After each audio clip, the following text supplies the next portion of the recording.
Hello medicos, I am Bhavna Pawar. Today we are learning about emphysema. इसके previous video में हमने पढ़ा था ब्रोंकाइटिस। अगर अभी तक आपने ब्रोंकाइटिस वाला वीडियो नहीं देखा है तो जा करके देखिए, क्योंकि ब्रोंकाइटिस एंड एम्फाइजिमा मिला करके हम क्या पढ़ने वाले हैं, सीओपीडी।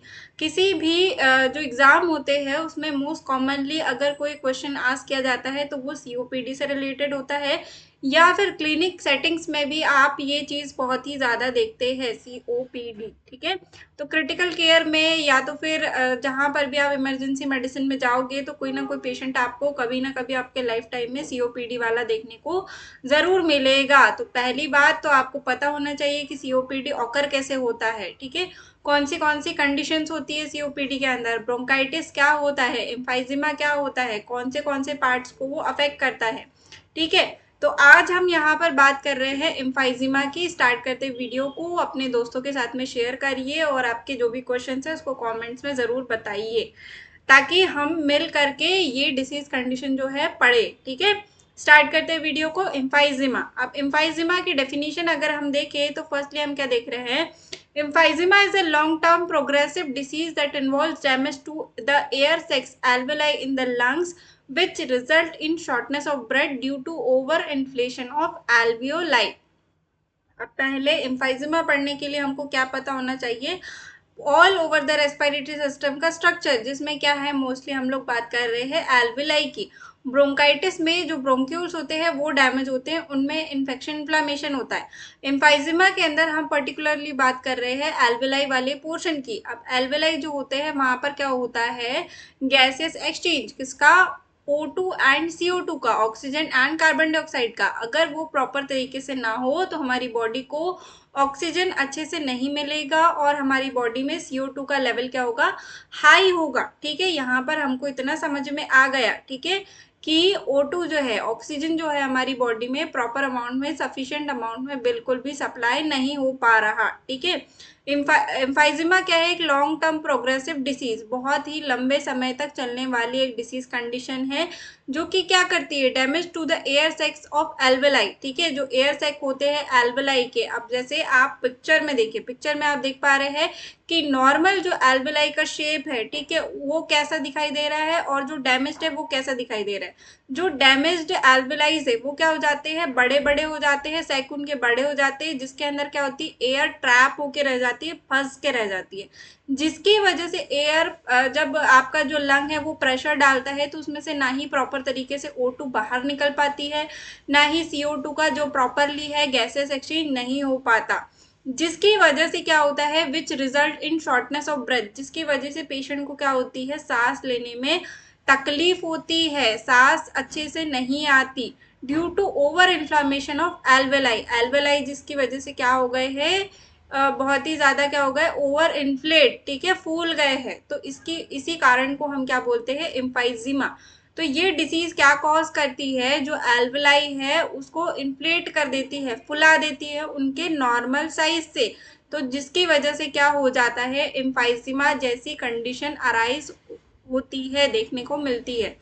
तो बेसिकली ये किसकी कंडीशन है, एल्वेलाई की। एल्वेलाई के अंदर क्या हो रहा है, जो सैक है, एयर सैक, वो क्या हो जा रहे हैं, फूल जा रहे हैं, उनके नॉर्मल साइज से उनका साइज बढ़ जा रहा है, जिसकी वजह से वहां पे ऑक्सीजन और कार्बन डाइऑक्साइड का गैसियस एक्सचेंज जो है प्रॉपरली नहीं हो पा रहा, और उसी कारण से हमारी बॉडी या ब्लड के अंदर प्रॉपर ऑक्सीजन का सप्लाई नहीं होता। इस कंडीशन को क्या बोलते हैं, एम्फाइजिमा। ठीक है, आई होप आपको समझ में आ गया होगा अभी तक के। कोई भी क्वेश्चन है, कुछ भी अगर आपको डाउट लगता है, समझ में नहीं आ रहा, तो कमेंट्स में मुझे बताइए। नेक्स्ट हम क्या देख रहे हैं, इसके कॉजेस क्या क्या हो सकते हैं। First and the most important cause क्या है, स्मोकिंग। जो भी पर्सन चेन स्मोकर है या ग्रेजुअली बहुत ही ज्यादा स्मोकिंग करता है, अगर 5 साल 10 साल 20 साल तक के ग्रेजुअली पेशेंट स्मोकिंग करे तो वो रेस्पिरेटरी डिस्ट्रेस जैसी कंडीशन में बिल्कुल जाएगा ही जाएगा, उसके लंग कहीं ना कहीं जाकर के कोलैप्स करेंगे, और इसके अर्ली साइंस आपको देखने को मिलते हैं, सर्दी होना, खांसी होना, गले में हमेशा खराश रहना, खाने में प्रॉब्लम होना, खाने को निगलने में प्रॉब्लम होना, और कोई भी अगर एक्सरसाइज करते हैं तो उसमें भी प्रॉब्लम दिखाई देती है। तो ये स्मोकिंग जो भी इंसान करता है, जो भी व्यक्ति करता है, उसके अर्ली साइंस होते हैं कि उसको स्मोकिंग को क्विट करना है, अपने लंग्स को हेल्दी बनाना है। तो causes for cause number first smoking समझ में आया हमें। नेक्स्ट क्या है, इनहेलिंग टॉक्सिन्स और अदर इरिटेंट्स। अब जो टॉक्सिन्स है, ठीक है, आप ऐसे इन्वायरमेंट में काम करते हैं, ऐसी फैक्ट्री में काम करते हैं या ऐसी जगह पर काम करते हैं जहाँ किसी ना किसी प्रकार का धुआं हमेशा उठते रहता है, या फैक्ट्रीज के आसपास में रहते हैं जहाँ पर हार्मफुल जो धुआं है वो आप इनहेल कर रहे हो, तो उसके कारण से भी क्या हो सकता है, एम्फाइजीमा जैसी कंडीशन अराइज हो सकती है। नेक्स्ट क्या है, alpha 1 antitrypsin deficiency, a genetic defect that can cause emphysema at early age in non smokers। अब जो भी नॉन स्मोकर्स पर्सन है, अल्फा 1 एंटीट्रिप्सिन क्या होता है, एक टाइप का प्रोटीन होता है जो कि कहाँ प्रोड्यूस होता है, आपके लिवर में। अब ये लिवर में प्रोड्यूस होकर लंग्स में क्या हेल्प करता है, ये हमको इन्फेक्शन और इन्फ्लेमेशन से बचाने को हेल्प करता है, किसको, हमारे लंग्स को, ठीक है। अगर हमारी बॉडी के अंदर जो एल्वेलाई है उसमें इन्फेक्शन इन्फ्लेमेशन हो जाएगा, तभी तो ये ऐसी कंडीशन अराइज होगी जिसकी वजह से एल्वेलाई क्या होगी, प्रॉपरली ऑक्सीजन को क्या कर पाएगी, कैरी नहीं कर पाएगी, हमारी बॉडी के अंदर नहीं दे पाएगी, वहां पे गैसेस एक्सचेंज नहीं हो पाएगा।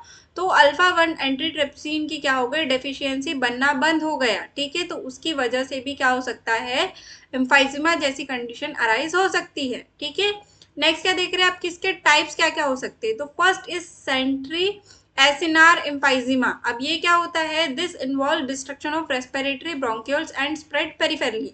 अब जो हमारे रेस्पिरेटरी ब्रोंक्यूल्स वाला एरिया जो है, ठीक है, डायग्राम में देखिए, रेस्पिरेटरी ब्रोंक्यूल्स वाला जो एरिया है, अगर उसको पूरी तरीके से डिस्ट्रॉय कर दिया, खत्म कर दिया, नष्ट कर दिया, तो उसको हम लोग क्या बोलेंगे, centriacinar emphysema. Next is panacinar emphysema. अब इसको हम क्या, पेन एसिनार एम्फाइजीमा क्या है, this involve destruction of respiratory bronchioles, ठीक है। ब्रोंक्यूल्स भी आएंगे इसके अंदर, एल्वेलाई डक्ट भी आएंगी और एल्वेलाई भी आएंगी, मतलब ऑल ओवर जो एल्वेलर वाला पार्ट है, एल्वेलाई वाला पार्ट है, अगर उसको डिस्ट्रॉय कर दिया कंप्लीटली तो वो क्या हो जाएगा, panacinar emphysema. Centriacinar मतलब respiratory bronchioles and panacinar मतलब क्या हो जाएगा, bronchioles, alveolar duct and alveoli, ठीक है। यहाँ पर आई होप आपको समझ में क्लियर आ गया होगा। अब नेक्स्ट क्या देख रहे हैं, पैथोफिजियोलॉजी क्या होगी इसकी, ठीक है। तो फर्स्ट क्या है, due to underline cause, smoking की वजह से अल्फा 1 एंटीट्रिप्सिन जो है वो रिलीज नहीं हो रहा प्रॉपर, उसकी वजह से, या आप किसी इन्वायरमेंट में रहते हो ऐसे जहां पर क्या है, हार्मफुल केमिकल्स जो है धुएं में है, आपके वातावरण में है, तो उसकी वजह से क्या होगा, the alveolar walls have been destroyed and lose elasticity. जैसे कि हमने इंट्रोडक्शन के टाइम पर पढ़ा था कि जैसे ही एल्वुलर जो वॉल्स होती है, एल्वेलाई की जो वॉल्स होती है, उसकी इलास्टिसिटी है ना, उसमें इलास्टिसिटी होती है, तो वो जैसे जैसे धीरे धीरे करके लूज होने लग जाएगी, तो उसकी वजह से क्या होगा, due to loss of elasticity the alveoli gets collapse. उसकी वजह से एल्वेलाई क्या होंगे, कोलैप्स होंगे, उनकी कैपेसिटी ऑक्सीजन को कैरी करने की और ऑक्सीजन कार्बन डाइऑक्साइड को बाहर निकालने की, वो क्या होगी, कोलैप्स हो जाएगी, मतलब कम हो जाएगी। And make gaseous exchange harder, जिसकी वजह से हमारे लंग्स में एल्वेलाइज के अंदर जो गैसेस एक्सचेंज हो रहा है वो बहुत ही ज्यादा हार्ड हो जाएगा, ठीक है, कठिन हो जाएगा, तकलीफ होगी सांस लेने में। Result in decrease oxygen level in blood and body compensate by gradually increasing the breathing rate. और उसकी वजह से हमारी बॉडी के अंदर जो ब्लड है हमारा, उसमें भी ऑक्सीजन की कमी हो जाएगी, और उसको पूरा करने के लिए पेशेंट क्या होगा, जल्दी जल्दी करके सांस लेगा, ब्रीदिंग रेट बढ़ेगा, और इसी कंडीशन को हम लोग क्या कहते हैं, एम्फाइजीमा। बॉडी में क्या होना, एल्वेलाई का डिस्ट्रॉय होना, उसकी वजह से ऑक्सीजन और क्या होगा, कार्बन डाइऑक्साइड का गैसेस एक्सचेंज नहीं होगा, जिसके कारण ब्लड में क्या होगा, ऑक्सीजन का सप्लाई भी नहीं हो रहा, और ऑक्सीजन का सप्लाई नहीं हो रहा तो उसकी वजह से पेशेंट को ब्रीदिंग डिफिकल्टी हो रही है, सांस पेशेंट जल्दी जल्दी ले रहा है, और ब्रीदिंग डिफिकल्टी की वजह से इसी कंडीशन को हमने क्या बोल दिया, एम्फाइजीमा। ओके, आई होप ये पैथोफिजियोलॉजी हमें क्लियर हुई है, अगर नहीं हुई है तो कमेंट्स में बताओ। नेक्स्ट क्या देख रहे हैं हम इसके क्लिनिकल फीचर्स देखेंगे। क्लिनिकल फीचर्स आपको क्या क्या देखने को मिलेंगे। Emphysema usually develop slowly, symptoms are mild in beginning but get worse as the disease progress. धीरे धीरे हमको पता चलता है, मतलब कि स्टार्टिंग में तो कोई भी आपको ऐसे कोई सिम्टम देखने को नहीं मिलेंगे, बट जैसे जैसे धीरे धीरे करके बढ़ेगा वैसे वैसे इसके सिम्टम्स वर्स आपको होते हुए दिखाई देंगे। अब अर्ली सिम्टम्स क्या देखने को मिल सकते हैं। कफिंग, खांसेगा पेशेंट, वीजिंग साउंड, जब आप चेस्ट साउंड सुनोगे तो ऐसा वीजिंग साउंड आपको सुनाई देगा। Shortness of breath with activity, जैसे जैसे पेशेंट एक्सरसाइज करता है या डेली रूटीन में जाता है तो पेशेंट को शॉर्टनेस ऑफ ब्रेथ मतलब कि सांस लेने में तकलीफ आपको देखने को मिलेगी। डिक्रीज एक्सरसाइज टॉलरेंस, ठीक है, जो एक्सरसाइज है वो करने में भी तकलीफ होगी। अगर पेशेंट 1 किलोमीटर चल रहा है तो ही थक जा रहा है, 2 किलोमीटर चल रहा है तो भी उसको सांस लेने में तकलीफ हो रही है, बिल्कुल भी नहीं चल पा रहा, सांस फूल रही है उसकी और वो बैठ जा रहा है, बोल रहा है अब तो मैं बिल्कुल भी आगे नहीं चल सकता। तो ये क्या है इसके early symptoms. Next is as the disease progress patient में एक्सपीरियंस, अब जैसे जैसे डिसीज बढ़ेगी, डिसीज कंडीशन में प्रोग्रेस होगी, वैसे वैसे हमको और क्या सिम्टम देखने को मिल सकते हैं। First, increase shortness of breath, ठीक है, शॉर्टनेस ऑफ ब्रेथ जो है डेली रेगुलर काम को भी इफेक्ट करेगा। अगर पेशेंट फर्स्ट फ्लोर से नीचे चढ़ के 5 सीढ़ी चढ़ के नीचे आता है तो ही उसको शॉर्टनेस ऑफ ब्रेथ देखने को मिल सकती है। रैपिड ब्रीदिंग, अब जैसे हमने बात करी कि बॉडी के अंदर ऑक्सीजन सप्लाई कम हो गया तो हमारी बॉडी क्या बोल रही है, जल्दी जल्दी सांस लो ताकि और ऑक्सीजन आए, तो वही क्या होती है हमारी rapid breathing. Next, bluish lips, अगर हमारी बॉडी में ब्लड सप्लाई प्रॉपर नहीं होगा तो हमारे जो लिप्स है वो भी कैसे दिखाई देने लग जाते हैं, ब्लू कलर के दिखने लग जाते हैं। फटीक, थकान तो हमें पता ही होगी। इंक्रीज इन चेस्ट साइज, जो चेस्ट का साइज है पेशेंट का वो भी क्या होगा, बढ़ते जाएगा, और इसको हम लोग क्या बोलते हैं, barrel chest. Next is coughing up thick और ब्लडी म्यूकस, अब इसके साथ में क्या होगा, जब भी पेशेंट क्या है काफ आएगा पेशेंट को तो उसमें थिक म्यूकस, जो गाढ़ा म्यूकस है वो देखने को मिलेगा, स्पूटम गाढ़ा होगा, साथ ही में ब्लड भी आ सकता है उसमें, ठीक है, क्योंकि एल्वेलाई जो है वो बिल्कुल पूरी तरीके से डिस्ट्रॉय होते हुए हमें दिखाई दे रही है। Loss of appetite and weight, ठीक है, अब पेशेंट का जो एपेटाइट है मतलब भूख लगने में भी उसको कमी होगी, साथ में पेशेंट का जो है वेट लॉस भी आपको देखने को मिलेगा। Next is enlargement of right chamber of heart, जो आपका राइट चैम्बर ऑफ हार्ट है, ठीक है, उसमें भी क्या होगी, इनलार्जमेंट देखने को मिलेगी, क्योंकि वहां पर ऑक्सीजन का सप्लाई प्रॉपर तरीके से नहीं हो रहा इसीलिए।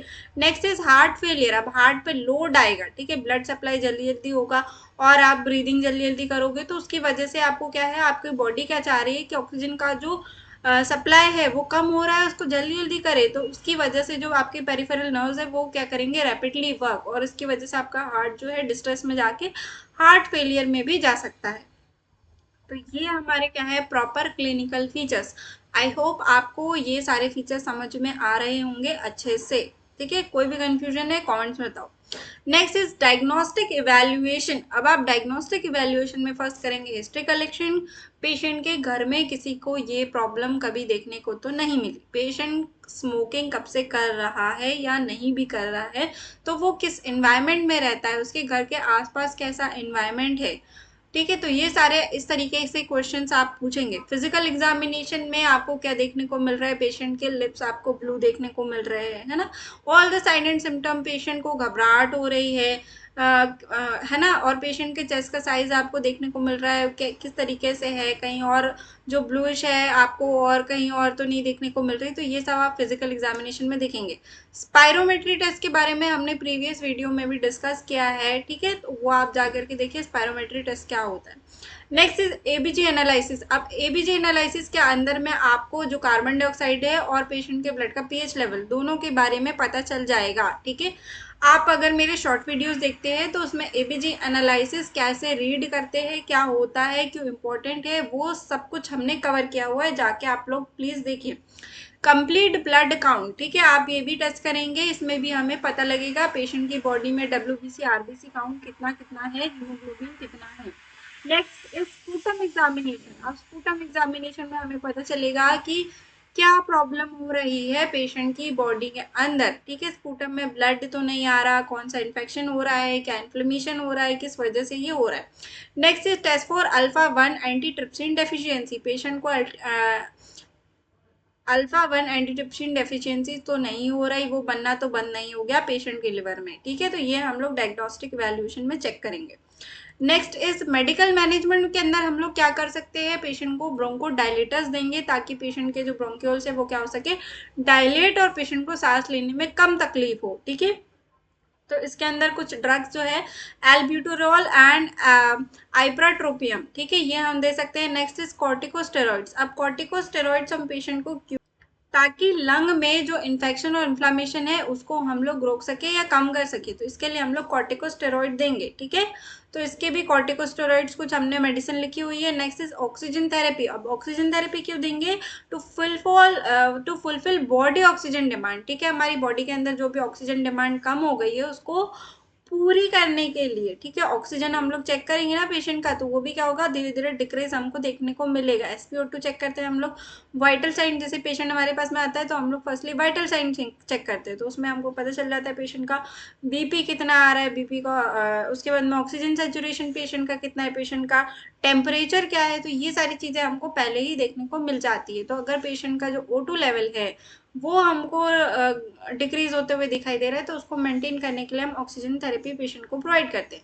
Next is surgical management. अब सर्जिकल मैनेजमेंट में हम दो सर्जरीज देख रहे हैं, लंग रिडक्शन सर्जरी एंड बुलेक्टोमी। अब लंग रिडक्शन सर्जरी जैसे कि हमको नाम से समझ में आ रहा है, तो इसमें हम क्या करेंगे, it includes the surgical removal of damage lung disease, lung tissue. अब जैसे ही जो लंग्स है हमारे, उसमें जितना भी पार्ट अफेक्टेड है उसको हम क्या करेंगे, निकाल लेंगे, तो ये क्या हो जाएगी, लंग रिडक्शन सर्जरी, ठीक है। जितने भी डैमेज टिश्यू है एल्वेलाई के, उसको हम क्या कर रहे हैं, उस पार्ट को जहां जहां पर हमको डैमेज दिखाई दे रहा है हमारा लंग, उसको हमने पूरा रिमूव कर लिया।